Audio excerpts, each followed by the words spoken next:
Assalamualaikum warahmatullahi wabarakatuh. Halo semua, balik lagi di channel YouTube Kartika and Satya. Jadi di video kali ini aku mau ngebahas soal manajerial. Nah, ini tuh untuk secara umum. Jadi untuk teman-teman nakes yang lain itu kayak boleh nonton video ini, karena saat di tes P3K nanti kalian akan dapat juga soal manajerial, sosial kultural, dan wawancara. Jadi tanpa berlama-lama kita langsung aja ke soalnya. Tapi sebelum lanjut ke videonya, bagi teman-teman yang belum subscribe, silahkan subscribe dulu. Kenapa? Kalau kalian subscribe, aku itu tambah semangat loh buat video.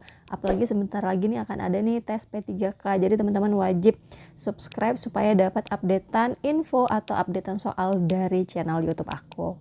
Dan jangan lupa juga follow Instagram aku di @kartikagh. Nah, kenapa kalian wajib follow? Karena biasanya aku selalu aktif nih. Misalnya ada info-info terbaru tentang P3K, itu yang terbaru aku akan share di story aku. Jadi jangan lupa di follow ya. Oke, kita ke soal yang pertama. Setelah dinyatakan lulus seleksi P3K Nakes, Anda ditempatkan di salah satu rumah sakit pemerintah. Suatu hari saat Anda baru sampai di ruangan, tiba-tiba kepala ruangan memerintahkan Anda untuk membersihkan ruangan karena petugas CS berhalangan hadir. Saat diberikan tugas sepele, maka sikap Anda: A. Menolak perintah kepala ruangan karena tugas tersebut bukan tanggung jawab Anda. B. Menelpon petugas CS untuk mencari penggantinya untuk membersihkan ruangan. C. Sedih karena kemampuan saya dianggap remeh. D. Segera melaksanakan tugas dengan sepenuh hati. Nah, ini ada pada submateri orientasi pada hasil.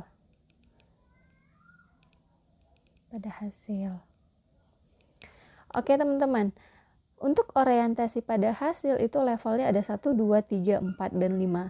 Untuk satu level itu ada deskripsinya dan ada pun indikator perilakunya. Nah, di soal yang ditanya, misal kita dikasih kerjaan yang bukan kerjaan kita, apakah kita mau atau kita menolak atau kita kayak sedih gitu? Kita langsung aja ke option jawabannya. Menolak perintah kepala ruangan karena tugas tersebut bukan tanggung jawab Anda. Nah, ini jawaban yang kurang tepat atau tidak mendapat poin yang paling tinggi. Karena poin paling tinggi itu ada pada option D. Ini adalah poin tertinggi, yaitu 4. Sedangkan menolak perintah kepala ruangan karena tugas tersebut bukan tanggung jawab Anda, itu merupakan pilihan jawaban dengan nilai terendah. Jadi ini nilainya 1. Jadi kita nggak boleh ya teman-teman, walaupun misal kerjaan yang dikasih ke kita adalah kerjaan di luar dari bidang kita, sebisa mungkin kita itu bisa diandalkan karena itu merupakan indikator perilaku dari orientasi pada hasil. Jadi deskripsinya itu adalah bertanggung jawab untuk memenuhi standar kerja. Jadi kalau misalnya disuruh di luar dari bidang kita, ya kita terima. Walaupun kita nggak tahu, ya kita belajar kayak gitu.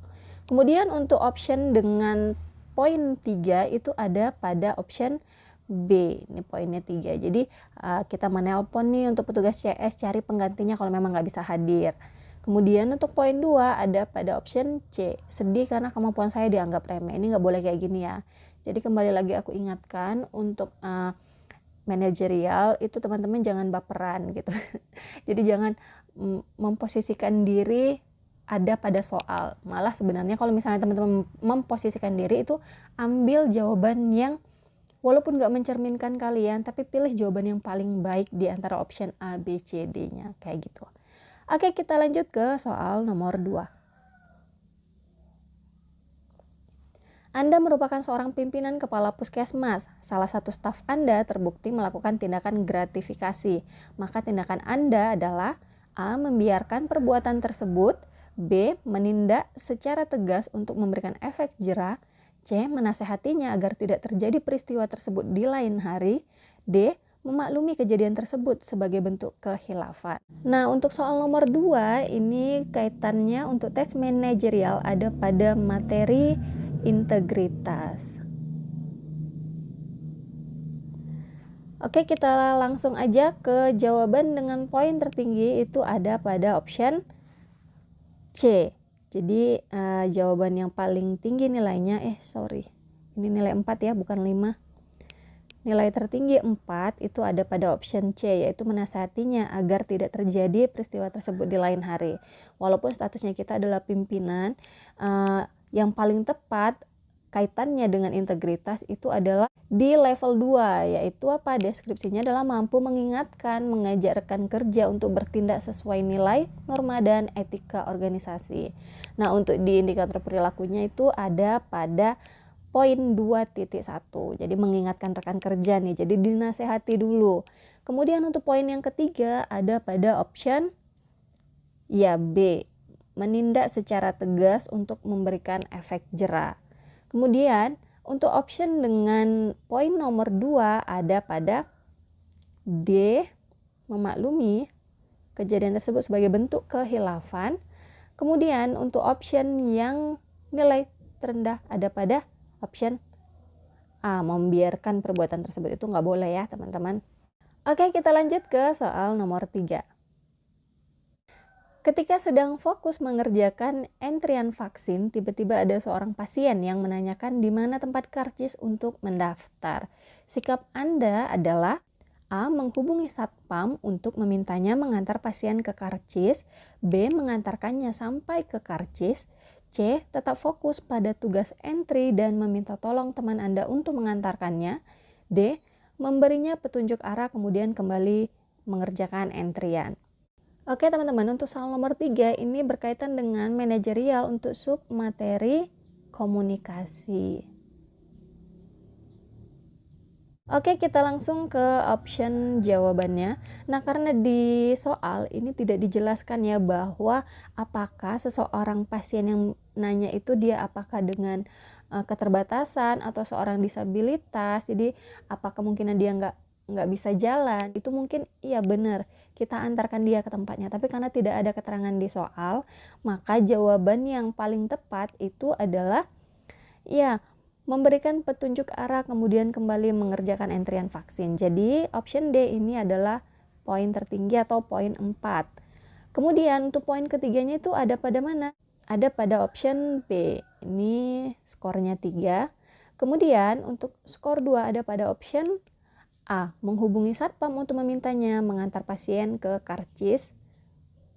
Kemudian poin terendah ada pada option C. Tetap fokus pada tugas entry dan meminta tolong teman untuk mengantarkannya. Jadi ini kayak tidak peduli sama sekali. Sementara untuk deskripsi atau indikator perilaku komunikasi itu ada pada level 1, yaitu menyampaikan informasi dengan jelas, lengkap, pemahaman yang sama. Jadi dengan kita memberikan petunjuk arah, jadi kita udah ngasih tahu, oh di situ Bu karcisnya di sebelah kanan atau belok sebelah kiri kayak gitu. Jadi sudah sesuai dengan indikator perilaku komunikasi. Oke, kita lanjut. Aku belum kasih tahu ya ke kalian bahwa insya Allah buku P3K Tenaga Kesehatan akan segera terbit. Jadi isinya adalah soal-soal manajerial tapi seputar kesehatan, kemudian sosial kultural dan wawancara gitu. Jadi aku harap ini bisa bermanfaat buat teman-teman pejuang P3K Nakes. Untuk teman-teman honorer Nakes, semoga tahun ini bisa terjaring semuanya untuk diangkat menjadi P3K gitu. Nah, kalau misalnya kalian mau, kalian ntar cek aja link di deskripsi. Kalau memang udah terbit, nanti akan ada linknya di deskripsi. Dan untuk teman-teman yang perawat, itu sudah terbit untuk buku P3K-nya. Jadi sudah lengkap dalam satu buku. Itu udah ada kompetensi teknisnya, jadi udah ada pembahasan keperawatan sesuai FR tahun lalu ya. Kemudian ada manajerial, ada sosial kultural, dan wawancara. Jadi dalam satu buku teman-teman perawat itu udah dapat semuanya. Oke, kita lanjut ke soal nomor 4. Anda bertugas sebagai piker vaksin yang mengentri data peserta vaksin. Rekan Anda seringkali terlambat memasukkan data sasaran sehingga mengakibatkan penumpukan antrian vaksin dan Anda sering ditegur atasan.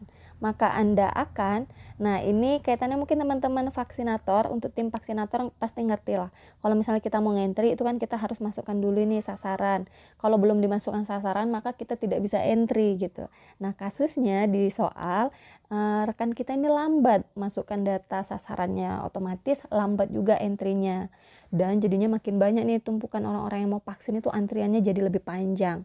Nah, untuk optionnya itu yang A, menunggu saja, B, melaporkannya kepada atasan, C, bertanya apa kesulitannya dan membantu sebisa Anda, D, memintanya untuk lebih cepat dalam bekerja. Nah, untuk materi manajerial ini kaitannya adalah orientasi pada hasil ya. Dan jawaban yang paling tertinggi skornya itu ada pada option C. Ini skornya 4. Kemudian skor yang ketiga ada pada option D, memintanya untuk lebih cepat dalam bekerja. Kemudian option dengan skor 2 itu ada pada option A, yaitu menunggu saja. Dan yang poin terendah itu adalah melaporkan kepada atasan. Jadi ini nggak boleh. Yang benar itu adalah orientasi pada hasil, kita bisa diandalkan. Kalau misalnya teman kita ini nggak bisa ngerjain atau lambat ngerjainnya, ya kita bantu sebisa kita.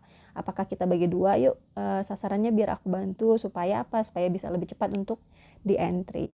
Oke teman-teman, kayaknya itu aja dulu yang bisa aku share ke kalian. Semoga beberapa soal ini bisa jadi gambaran buat teman-teman yang belum ngerti gimana sih soal manajerial untuk tes P3K tenaga kesehatan. Apalagi tahun ini tuh prioritas untuk tenaga kesehatan. Honorer tenaga kesehatan akan diangkat menjadi P3K dengan proses seleksi. Semoga teman-teman bisa terjaring semuanya. Amin amin ya rabbal alamin. Oke, sampai sini aja dulu video kali ini. Sampai ketemu di video aku selanjutnya. See you next video. Assalamualaikum warahmatullahi wabarakatuh. Dadah.